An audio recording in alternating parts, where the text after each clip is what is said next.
Hi guys, this is Carrie and you're watching A Crone's Life. Today I wanted to do the year-end wrap-up before it gets. So the first thing we're going to do is decks that I've used and what I've learned from them. I wanted to talk a little bit about fun things that we've been doing as a family, and a couple of family drama things I wanted to cover, and goals for my 2024 coming up. So first things first, let's look at the decks that I've used and what I've learned from them. I'm kind of working backwards. So as you guys know, or maybe don't, I have a journal that it accomplishes several things. One is that I do a daily draw and I try to sketch what I see on the card. So it's simple and it's silly and it just helps me, I don't know, when I reflect. But I put the moon phases in the zodiac that it's in. At the first part of this journal, I was putting down keywords from the guidebooks, but as time went on, I stopped doing the keywords because it was kind of personal and I started really filling in my own blanks. But key words, you know, on some of them, mostly just my own reflections. I like to do little stickers because these were my mother's and she really liked the Dick and Jane books. So some stickers are mine, some are hers. There's Holly Hobby in here. Very nostalgic stuff. So not relevant to the card itself, but maybe when I look back on these later, it will trigger something for me. So strawberry shortcake and fun stuff. So basically I'm going backwards, the decks that I used most recently up to the decks that I started with. And I have done, whoops, let's keep that open. I have done some spreads with different decks, but I just did not record them properly, and I don't want to cover them on this video if I have nothing useful to say. So, first deck is the Teeny Tiny Tarot. This is by Holly Audley. I took this with us on our travels for Christmas and the New Year. I did my daily drawing with it and several other drawings because we did a full moon. I did a full moon spread. I've got some pictures I'd like to show of the fun that I had with that. I'm not sure why these are upside down. I must have bricked the deck. No biggie. So I don't read reversals, but if a reversal meaning speaks to me, I will use it. This deck, let's see what I have. This deck, oh yeah. So the lesson that I learned with Holly Audley's deck is that you don't always need a guidebook.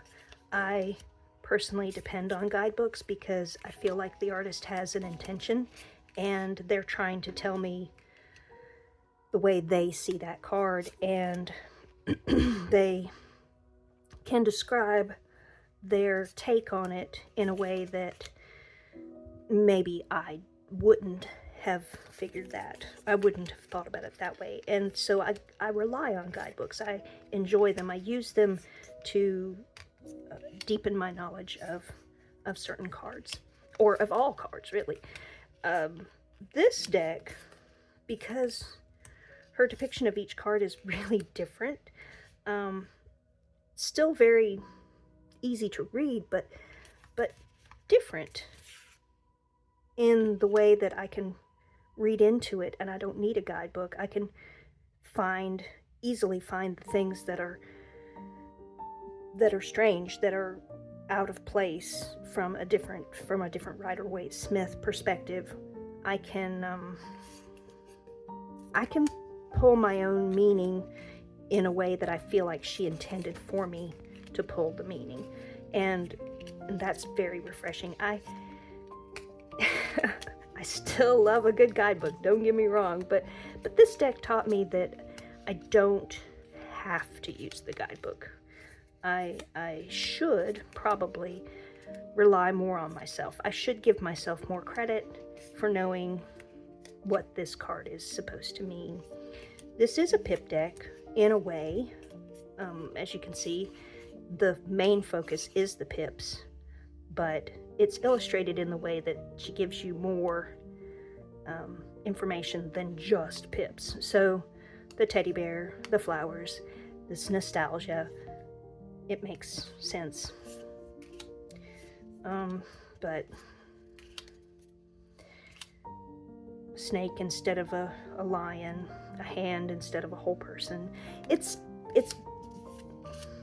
very different, and I feel like I learned a lot from it. I started trusting myself a lot more, and so that's the Holly Audley Teeny Tiny Tarot.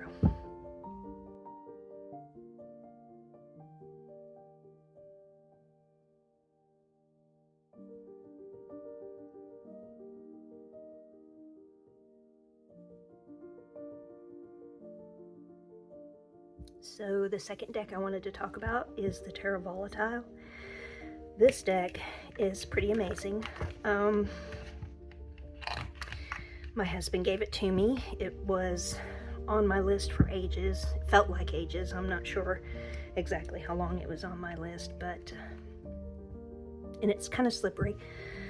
But I have probably included more cards in this than I should, but after drawing cards and reading about their meanings, I felt like several of them, even though it's the same card but it's a different depiction of the card, I felt like it worked to stay in the deck.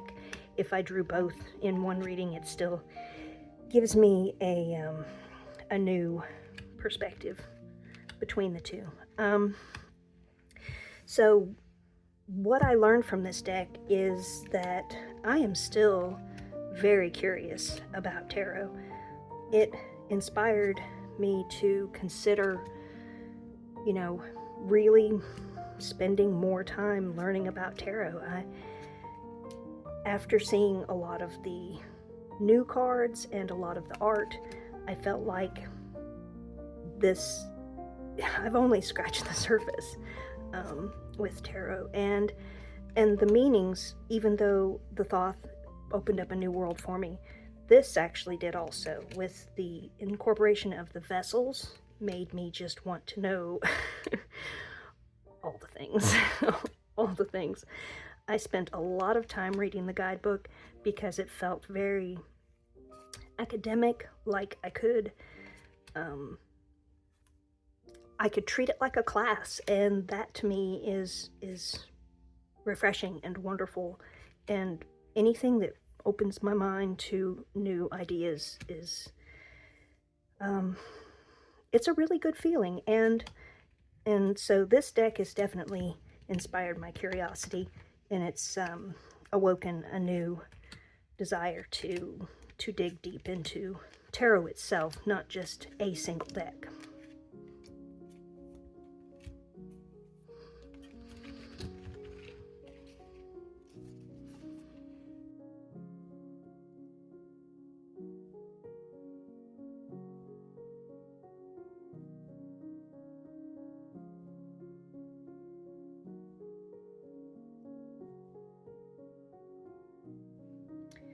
The Keeper of the Sacred Bee Tarot. I actually have all three in this series, in this collection. This one is the Rider-Waite-Smith, mostly Rider-Waite-Smith inspired deck. So, I'm trying to see if there's something. Well, okay, so there's the Devil and the traditional couple at the bottom. I don't see chains, but you understand where we're coming from here. This is by Kelly Burton, and I have used it so some of the beautiful purple gilding has come off of corners, but that doesn't really bother me. I want to love a deck. I don't care to have a deck if I'm going to be too prissy with it. trying to think of how to word this, because what I learned from this deck is not so much about the deck itself. It's so hard to say, I'm sorry. It's not that the meaning of the cards changed, it was that I was really more able to get in touch with my mood when I drew these cards. This was one of the cards that I drew, and it was a feeling more than anything that I could put into words. I don't think there's anything too mystical or magical about these cards. Like, they're very, very full and luxurious. I don't know. I was more able to express myself in my journal with these cards than I was many of the other decks. And I'm not sure what it is. Maybe it is mystical and magical, but it brought something out in my ability to communicate. Yeah, it's not the guidebook, it's not the artwork. Well, it probably is the artwork. It's not anything I can put my finger on. It was really just the flow that it got me in to be able to say how it was that I was feeling at the time. You know, and the more I think about it, standing here looking at each of the cards, it could be the colors. But yes, color, my husband is colorblind, and so I don't take it for granted that I can see colors. So this deck taught me more about how I'm feeling than any other decks this year. Now, the Lilifer Tarot, we'll talk about that later, but that's a really good deck. Oh, right, I need to look something up. But regardless, this is my moody deck, I guess I could call it. It put a name on my feelings, on my moods. So again, it's the Keeper of the Sacred Bee.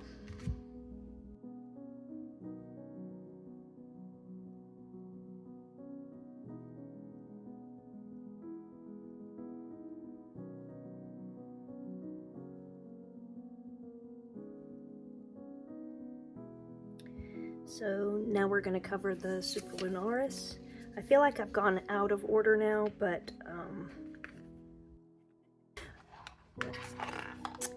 there's no way for me to know if I'm doing this right. So the Superlunaris is how I found Robin's reflections.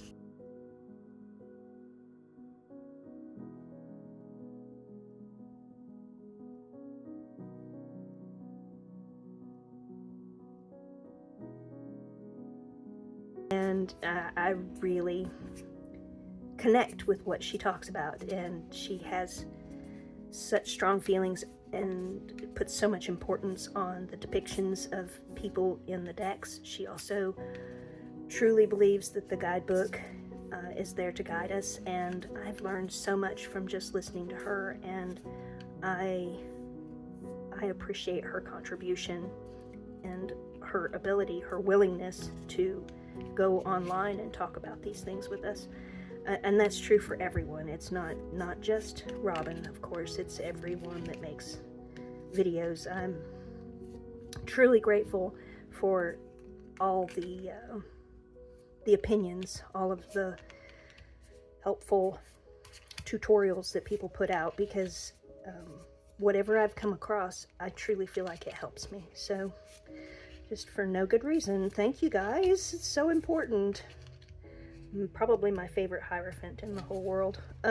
Okay, so this deck helped me to connect to other people.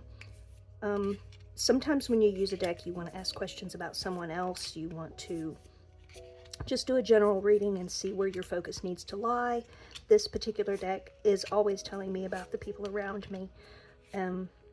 It helps me to remember that I may be the center of my own world, but there are so many other people that need my attention. And don't be selfish, don't be self-centered, do not try to make everything about yourself, and this deck is wonderful at reminding me that everyone around me is so important in my life, and I'm affected by their moods and their love and their attitudes. So yes, this deck is perfect. And it refocuses my attention. So beautiful gilding. It has not started rubbing off like the other one, and I'm grateful for that too, because I use it quite a bit.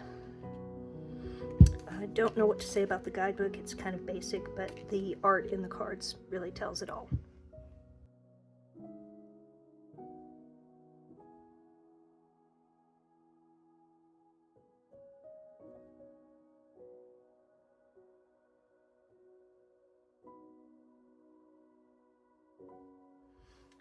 So the fifth deck that I want to cover is the Primordial Tarot by W.I.T.C.H.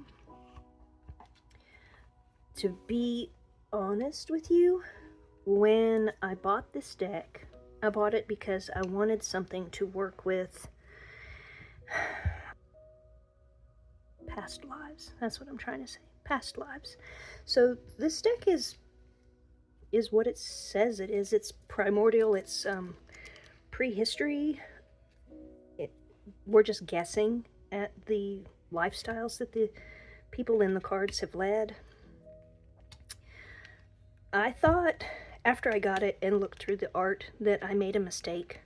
I don't really like the glossy. I mean, it doesn't bother me usually, but you know, if I'm doing a video, I was a little worried. Anyway, I'm getting off topic.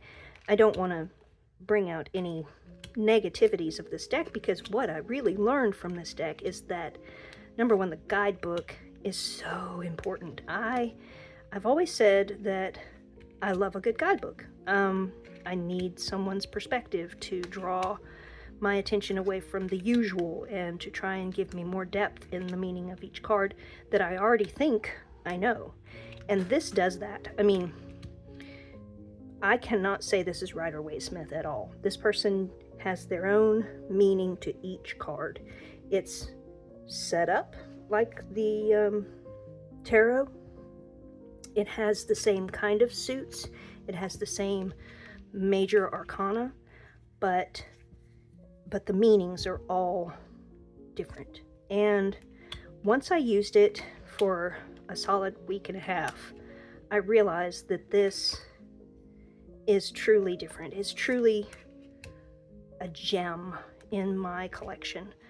I'm not going to get rid of it. I may grow out of it, because once you've used it so many times, perhaps it doesn't have more to give. But for now, this is pretty amazing to me. I'm delighted. I'm delighted by the things that I've learned. My notes to myself. I love what it has to say. And when I chose it to be past lives, that was perfect for what it says in the guidebook, for what it means in the cards. And yeah, so the Primordial Tarot by W.I.T.C.H.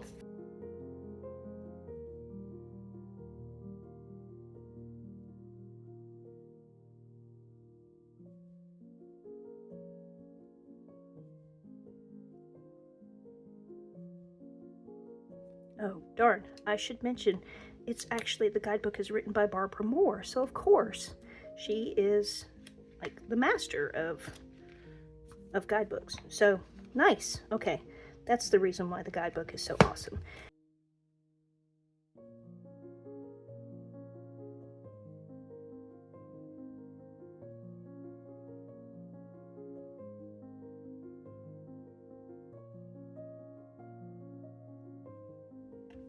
Next we have the Fulgor Tarot. This is in Spanish. It also has, well, different depictions. I don't believe this would be Rider-Waite-Smith. I use Google Translate, so if I don't have someone around me who can help me translate the words themselves, I use Google Translate, and then I just intuitively read the cards, because there is no guidebook, and and everything is very different. So this is, of course, is strength, and I do love that strength card.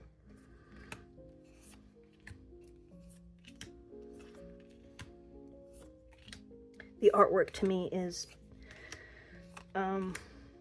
intriguing, because what they do is they use a lot of gray and black, but then there are these pops of color. Oh my gosh, what I learned from this deck though. I just looked down at my note. This deck showed me what the heck it's like to have a stalker card, because I drew the same card so many days in a row. My journal is filled with, oh my god, this card again. Oh my god, this card again. I can't even believe that it's showing me this card again. So I've had stalker cards that I believed were stalker cards, and I felt like, good gracious, this card is following, but never as much as this card right here. This card came to me for 3 days in a row, skipped a day, another day in a row, or another day, and then almost every other to every third day, I got this card. It was trying so hard to tell me that I needed to pay attention to this card. I truly understand what it's like to have a stalker card now.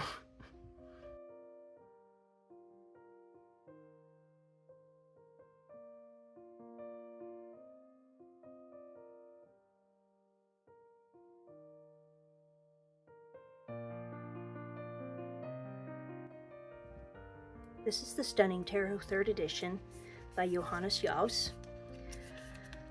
I actually used this closer to the beginning of the year, and I'm out of order now, but it doesn't matter to me. I think what I just wanted to say about this deck, I'm pretty sure you guys have seen it before, but we'll go through some of the cards. What I wanted to say about this deck is just that, number one, I don't have the guidebook. If it's online, I've never picked it up. I've never downloaded it. This deck makes me reach into my intuition. I don't take any of the artwork for granted. Everything has a special meaning. Everything is very intentional in my eyes. And although, like I said in the last deck, it's a bit of work, this is more relaxing, calming work. The other is a bit more of a struggle. This is more like meditation, where I will look at a card or look at a spread that I've done with these cards, and I'll just meditate on it. I'll think about it for a while. I'll try to see connections between the symbolism in the cards with what's going on in my life, and I appreciate it that way. It let me trust myself. This was another card that was kind of a stalker for me out of this deck. Not nearly as much as the Fulgor, but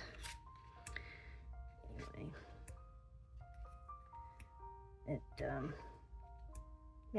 it made me think, and it was a joy to think about. I had a couple of the Hermit cards come up. I mean, a couple of days where this was the card. Truly a joy to work with, though. It never let me down. I had a lot of fun. Thinking about the cards. So this is the Stunning Tarot 3rd edition.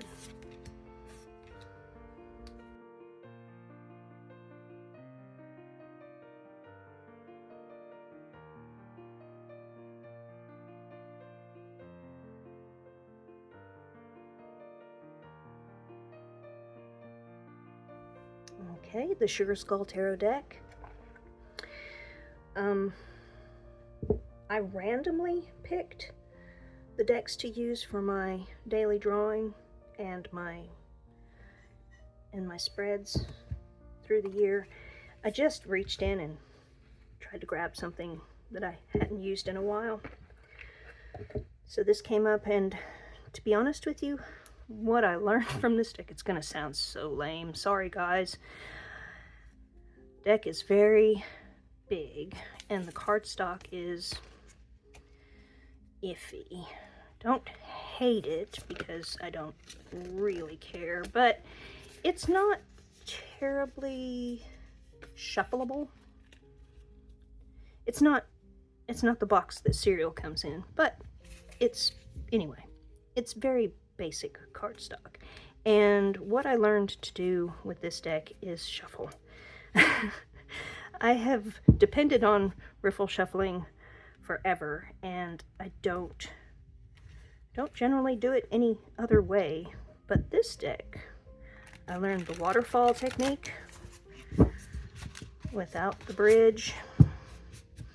I learned how to try and control these doing overhand the long ways, because I cannot do them the short way. And basically, I've done a lot of this, the over, under. And it works. And that is actually very useful skill to figure out, so that I'm not rejecting a deck just because I can't shuffle the way I'm used to shuffling. I appreciate that lesson that it brought to me. So even though that seems like really lame and maybe kind of stupid, it has taught me new ways to shuffle. This deck is very pretty. I found it easy to sketch from. Like I said before, I would draw a card and then I would draw the card. And it is lots of fun to do this with. I did not find it to be very deep, or I didn't get a whole lot of different meanings out of the cards.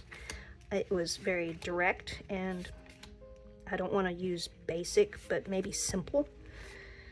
It's a nice 10 of Wands, actually.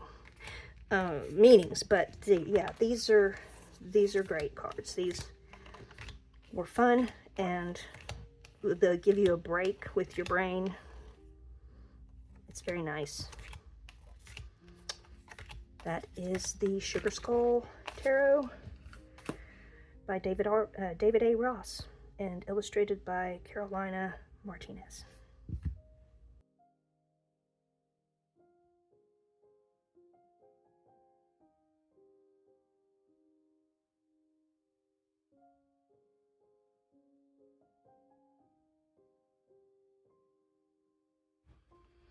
This is the Margarete Petersen deck. I've covered this before in some of my videos. This is actually the German version. I truly enjoyed learning a bit of German. It's not as difficult as I thought it was going to be. A lot of the words just make sense in my head. I can't speak it. Don't expect me to carry on conversations with you, by the way. But I can definitely make out each card and what it's saying at the bottom. My problem with the deck is that I don't have the guidebook in English. So a lot of the writing is very poetic. When the descriptions, when the interpretations of the cards come up and I wanted to read every one, I would use Google Translate. There is a bit of mismatch to certain words where I'll try to put a picture up because I took pictures of the page to... Anyway.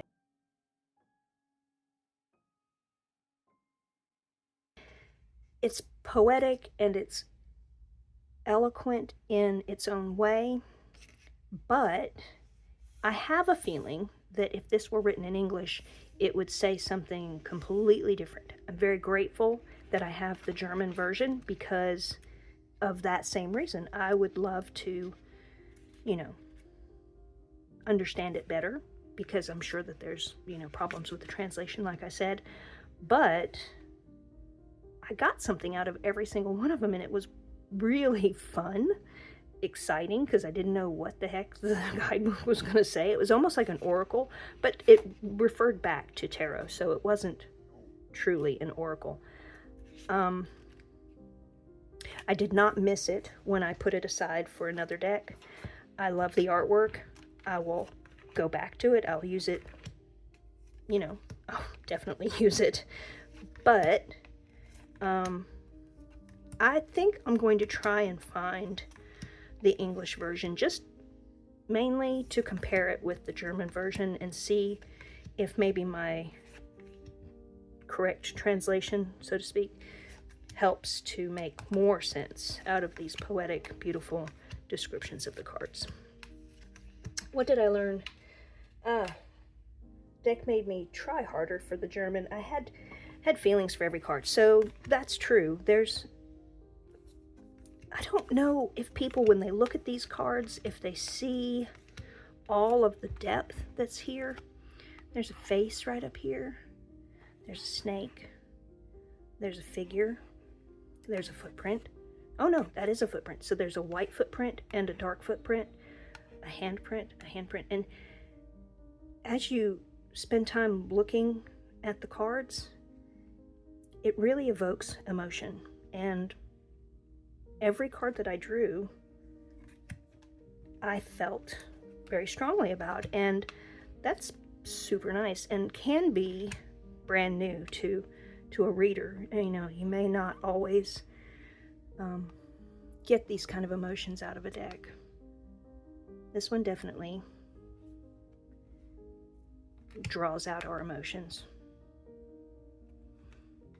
So, another snake. It looks like an eye right here. Some of this is hard to make out, but it looks like a cluster of people right here.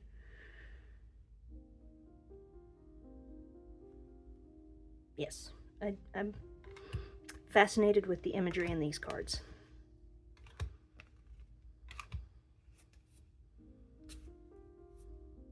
So, if anybody knows where I can get the English version of the guidebook without the deck, I'll be glad to take it off their hands, or, you know, pay for shipping or whatever. It'd be great.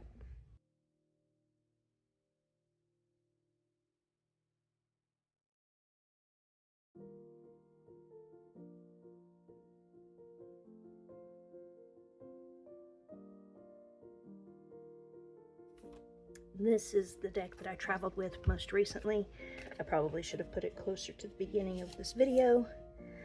I just want to start out by saying this doesn't have a proper title. It's just Tarot, the complete kit.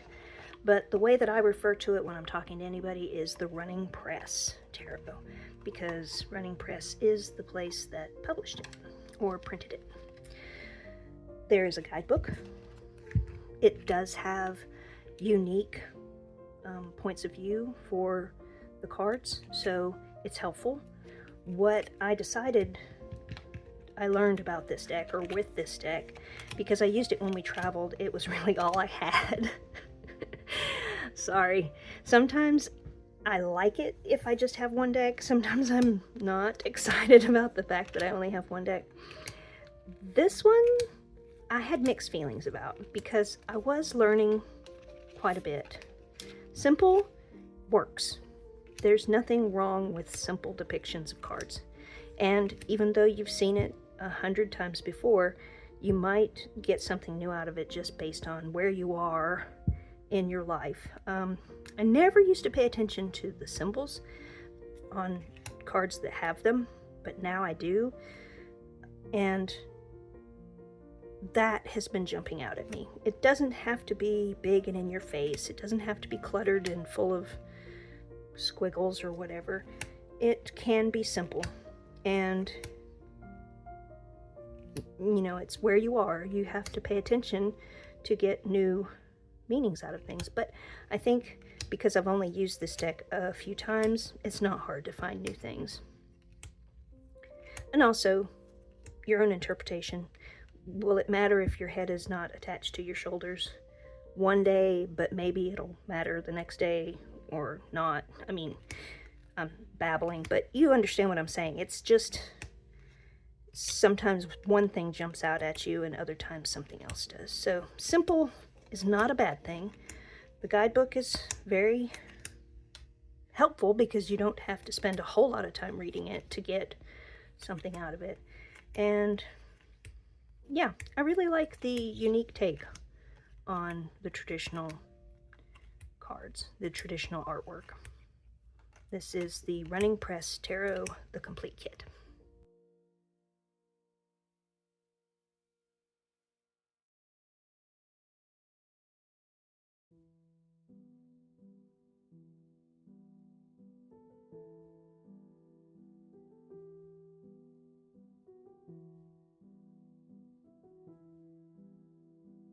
Okay, and the Witch. This is the only deck that is an oracle from my year wrap-up. I'm not sure what made me want to use an oracle for my daily drawing instead of a tarot deck, because traditionally I use a tarot deck. But I reached for this, and here we are. So let's see. First things first, this was a gift from my husband because I asked for it. Some decks I ask for, some decks he surprises me with. This one I ask for.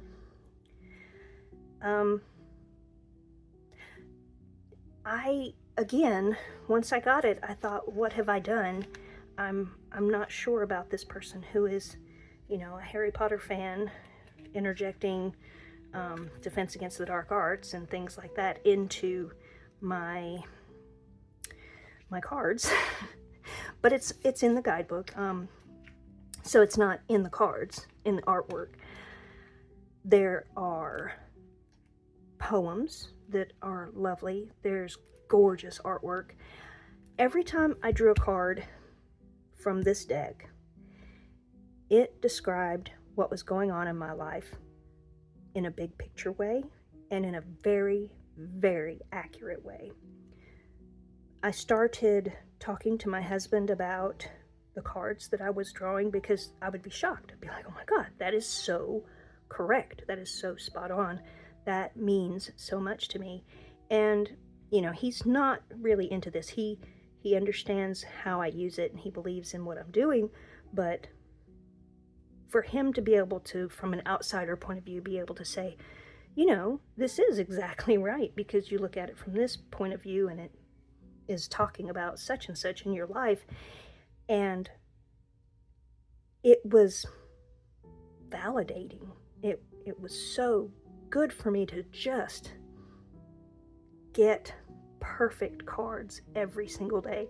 I wrote in my journal when I was done using it how much I'm going to miss working with this deck.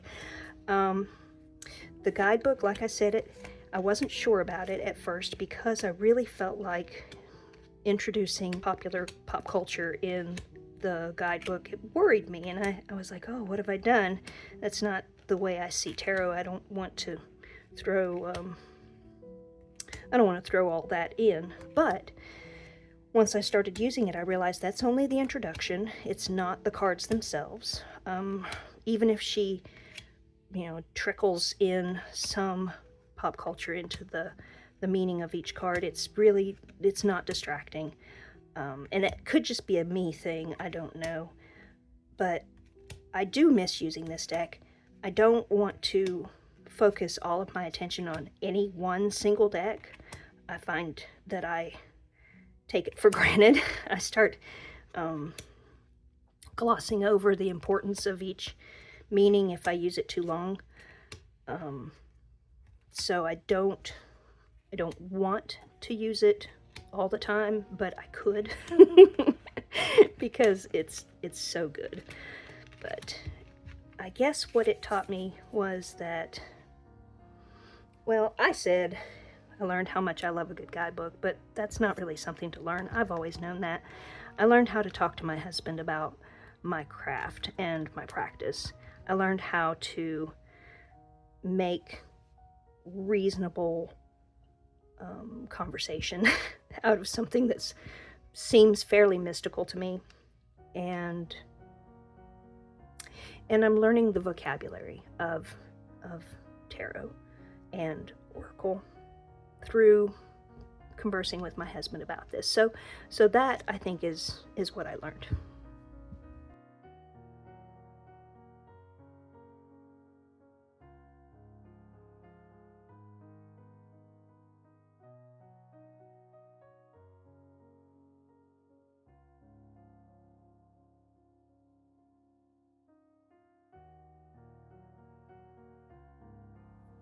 Maureen at Waves of Your Soul introduced me to the idea of feel-good decks or good mood decks. I believe that the Gentle Tarot is my very first feel-good deck. I actually, now I have 3 different versions of this deck. This is the linen edition. I have the pocket edition that comes in a little tin, and I have the first edition, which I may or may not ever use. Just because I have 3, why mess up the first edition? Katie Flowers introduced me to the deck itself. I have had it on my list for a very long time. I'm not sure why I waited so long to buy it, but I actually got a very good deal on a complete set. It came with the grandmother's... It's a grandmother's oracle. I can't remember the exact name of it, but it came with that. It came with the matching game. It came with the deck and the guidebook and a whole bunch of journals, and I'm loving it. I've said before, I drew my pictures. I drew the cards as I drew them. I sketched out what I saw in the cards. Some days I was not feeling the drawing, like for myself. That's just, you know, sometimes I want to sketch. Sometimes I want to take time. Other times I'm just like, stick figure. Honestly, that is exactly how it felt. Like, oh, do I really need to draw all the things? So this deck was really great because you can draw all the things, or you can be very simple with it. If I recall, the Hanged one is the one that I just... oh, I barely even gave it an effort. I put so little time into it. But what I learned from this deck is non-traditional tarot is beautiful, and there's nothing wrong with daily affirmations. This is really an affirmation deck for me. I am not going to get any kind of harsh, you know, get your shit together kind of message from this. I am going to get, Carrie, calm down. Be easy on yourself. It's okay. Sometimes I do not need that because I am sitting down all the time. I am, you know, not cleaning the house like I should. Those are those decks where or days that I pull out the deck that says, get your shit together. That would be the Witch Oracle. It definitely gets me active again, puts me in my place. So I love a good hug deck only because now I know what that means. This is a really wonderful, this was my stalker card during this time. The moon came out 3 times out of 10 drawings. Well, to me, that's a stalker. I don't know. But I forgot what I was saying because I was distracted by the moon. The Hanged one. I barely drew that. I think I even just cut it off there. Oh my goodness. This might be my only good mood deck. Maybe. I'm not saying the other ones don't make me happy. Every single deck makes me happy, but this one can actually put me in a good mood. I don't know. I'll think about that because there's some oracle decks that are really sweet. Super sweet. Anyway, this is the Gentle Tarot.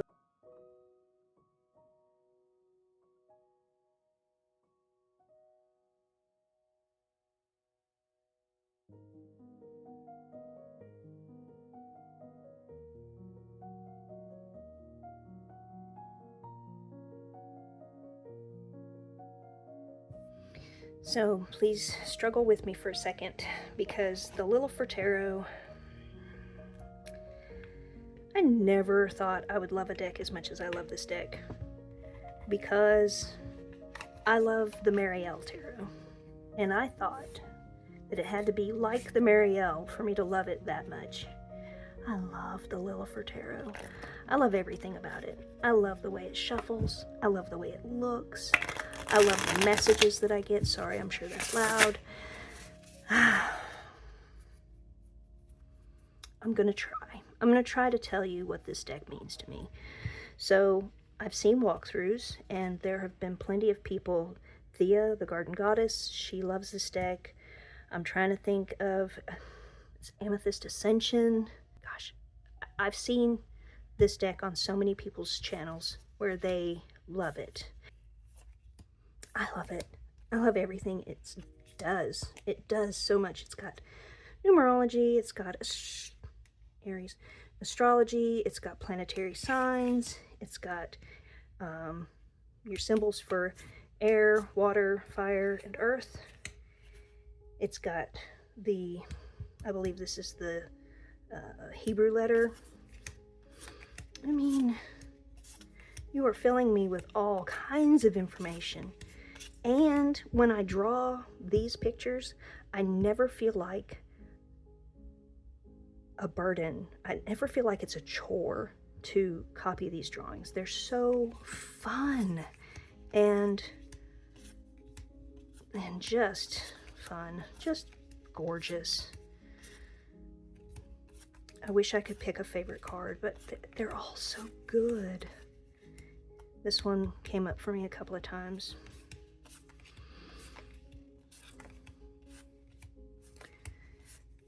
So now that I have this deck, I backed this on Kickstarter because this is like the second edition or some such. It's the gold edition. She has this beautiful gold edition, or gold. She's added beautiful gold to the cards. They are not edged. I know some people really hate it when it's edged. I like it when they're edged because then it doesn't tempt me to do my own edging. I suck at it. Maybe I'll get better. I'll get better before I try doing this one, that's for sure. So what did this deck teach me? Well, I don't know what to say because I just have too many thoughts and feelings about. I had no idea that a deck so different than the Marielle could be loved as much as the Marielle Tarot. This is definitely right next to it. They're maybe equal. I'm gonna try and maybe put them together, or do one for a week and do another for a week and see how different they feel, and if those feelings are equal or one is better than the other. That'll be fun. It'll be hard. My second category is the fun that I've had this year, but just to throw in a couple of goals that I have with tarot. I want to add a daily spread to my daily drawing. I do spreads through the day or through the week, but they're not daily, and I just feel like I would get more use out of my decks if I had a schedule, a ritual for a spread a day. So that's something I would like to add to. I'd like to have that as a goal, to do a daily spread along with the drawing for the day. And also, I want to get on a schedule making my videos. I would like to give you more information, make this more helpful, not just fun. I mean, it's fun for me, but I'd like for you to be able to get something out of my video when you come here to see me. So that's a couple of my goals for next year.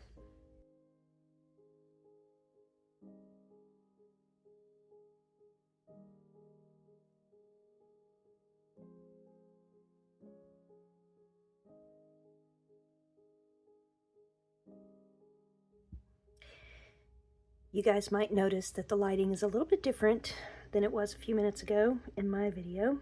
I completely forgot to do the Sufi Tarot.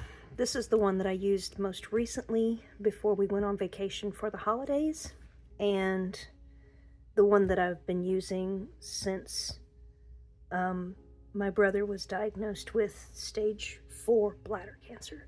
So I was not thinking about it. I don't know why. But this is becoming a very, very special deck to me. It started out, the first time I saw it, I fell in love with the artwork. When I say I love the artwork, it's not that I think that this artist is the most magnificent artist I've ever seen, although it is lovely. it's just something special about the cards, maybe. Oh, I'm sorry. I love this deck. So the first time I saw it, I knew it was special to me. I went on a rant in a different video just talking about how much I love this deck. Could not wait to get started working with it. Let's do the Dervish. I believe I've done the Dervish before. So it's got different meanings, but not that different. The Dervish is the Hermit. The upright keywords are the same: solitude, soul-searching, wisdom and quiet introspection, meditation, contemplation, self-reflection, quest for answers, comfort with being unconventional. So comfort with being unconventional is probably the most diverse key phrase in this, but when you read about it, it takes it from the Sufi point of view. The dervish or hermit in traditional tarot is a sage, a mystic who has removed their ego from the center of the universe and placed the divine there instead. Although the word dervish is associated with renunciation, to be a dervish today does not necessarily mean embracing asceticism in the literal sense. Rather, it refers to a spiritual state of being that is connected to something other than our physical lives. Because they're able to replace our traditional thought of the hermit with the dervish and what it means in the modern world today, what it means to be a dervish, it gives me a new perspective. So not only does it have the explanation of what a dervish means in respect to a hermit, it also tells you what the card means when it appears for you. You're being guided to a place of silence and stillness within yourself. Have you been caught up in a rat race of drama of the world? Do you need to disconnect and take time out to reflect on what is important to and for you? But after that, even that's the second section, there is contemplations. What is my relationship with solitude? Do I take time out for myself, away from the noise of the outer world? And the affirmation is, I honor the guidance that comes from within.